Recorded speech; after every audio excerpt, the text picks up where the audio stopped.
Assalamualaikum warahmatullahi wabarakatuh. Saya Fatima Sarah dari kelas A22 dengan NIM 22021AF. Di kesempatan kali ini saya akan menjelaskan materi sistem integumen atau kulit. Adapun poin-poin penting yang akan dibahas dalam materi ini ada 4. Yang pertama, pengertian sistem integumen kulit. Kedua, ciri-ciri kulit. Ketiga, kelenjar-kelenjar pada kulit. 4, fungsi kulit. Sistem integumen kulit.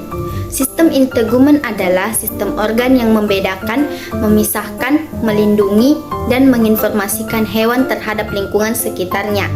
Sistem ini merupakan bagian sistem organ yang terbesar seperti kulit, rambut, bulu, sisik, kelenjar keringat, dan produknya keringat atau lendir. Ciri-ciri kulit. 1. Pembungkus yang elastis yang melindungi kulit dari pengaruh lingkungan. 2. Alat tubuh yang terberat 15% dari berat badan. 3. Luas 1,50 sampai 1,75 meter. 4. Tebal rata-rata 1,22 mm. 5. Daerah yang paling tebal 66 mm pada telapak tangan dan telapak kaki dan paling tipis 0,5 mm pada daerah penis. Anatomi kulit terdiri dari beberapa struktur. 1. Epidermis. Epidermis terbagi menjadi 5 lapisan, yaitu 1. Stratum germinativum, 2. Stratum spinosum, 3. Stratum granulosum, 4. Stratum corneum, 5. Stratum lucidium. Stratum corneum. Ciri-cirinya yang pertama, lapisan kulit yang paling luar.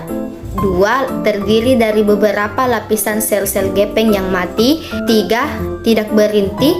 4. Protoplasmanya tidak berubah menjadi keratin atau zat tanduk. 5.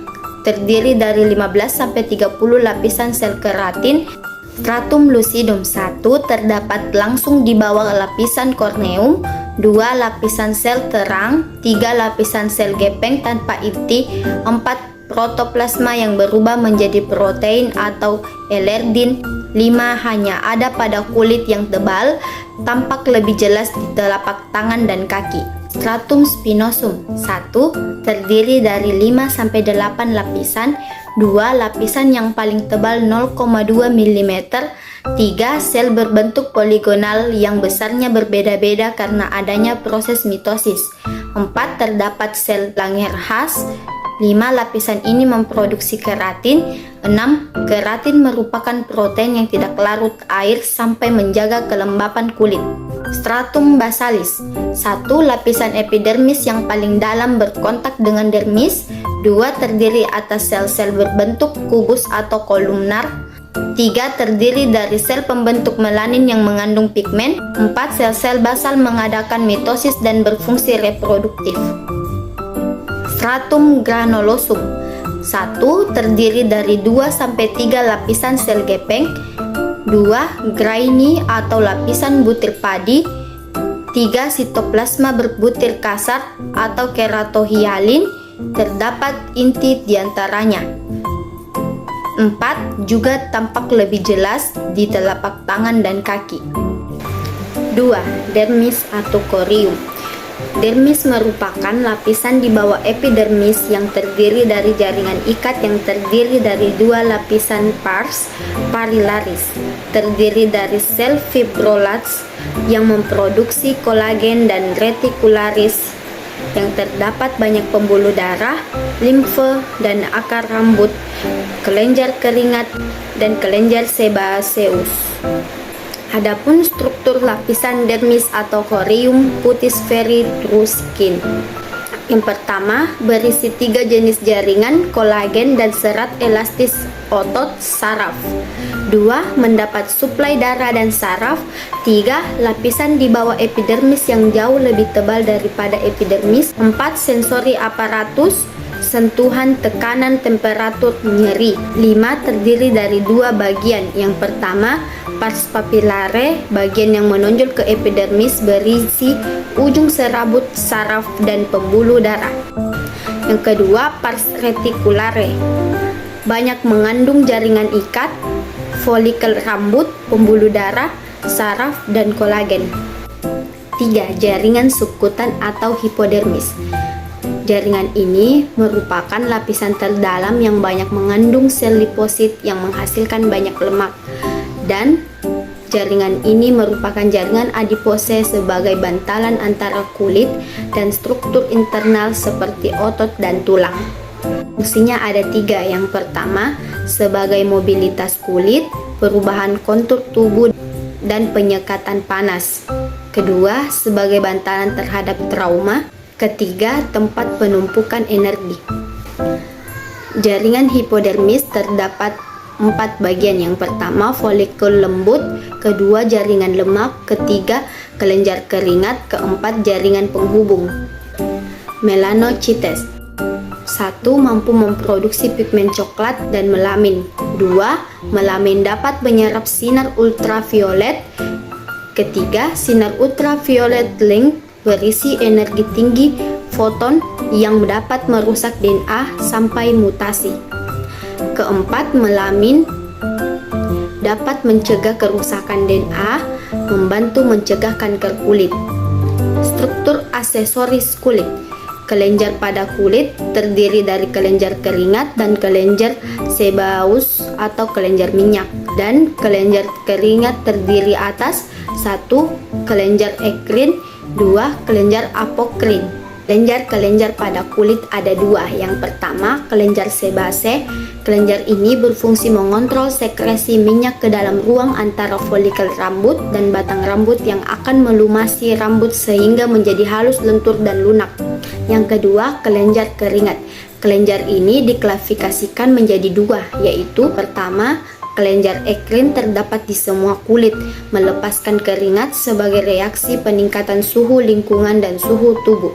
Kecepatan sekresi keringat dikendalikan oleh saraf simpatik, pengeluaran keringat pada tangan, kaki, aksila, dahi sebagai reaksi tubuh terhadap stres, nyeri, dan lain-lain. Yang kedua, kelenjar apokrin terdapat di aksil, anus, skrotum, labia mayora, dan bermuara pada folikel rambut. Kelenjar ini aktif dalam masa pubertas. Pada wanita akan membesar dan berkurang pada siklus haid. Kelenjar apokrin memproduksi keringat yang keruh seperti susu yang diuraikan oleh bakteri, menghasilkan bau khas pada aksila. Pada telinga bagian luar terdapat kelenjar apokrin khusus yang disebut kelenjar ceruminosa yang menghasilkan cerumen atau wax. Selanjutnya, keempat, rambut. Terdapat di seluruh kulit kecuali telapak tangan, kaki, dan bagian dorsal. Terdapat 2 jenis rambut. Yang pertama, rambut terminal atau dapat panjang dari pendek.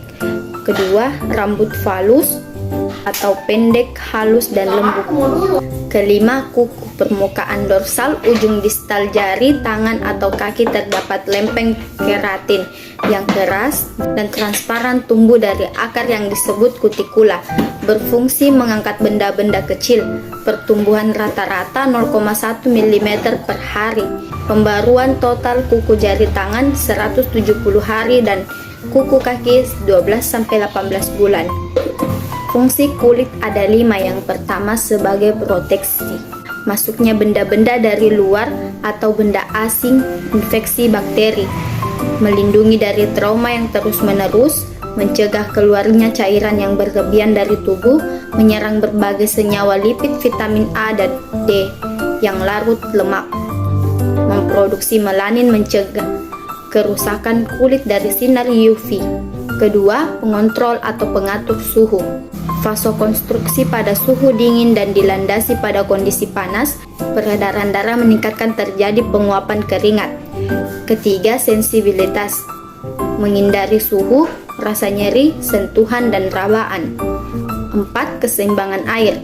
Stratum corneum dapat menyerap air sehingga mencegah kehilangan air serta elektrolit yang berlebihan dari bagian internal tubuh dan mempertahankan kelembapan dalam jaringan subkutan. Air mengalami evaporasi atau respirasi tidak kasat mata kurang lebih 600 mm per hari untuk dewasa. Fungsi yang kelima, produksi vitamin. Kulit yang terpejam sinar UV akan mengubah substansi untuk mensintesis vitamin D. Cukup sekian video penjelasan materi saya tentang sistem integumen atau kulit. Mohon maaf bila ada kekurangan. Wassalamualaikum warahmatullahi wabarakatuh.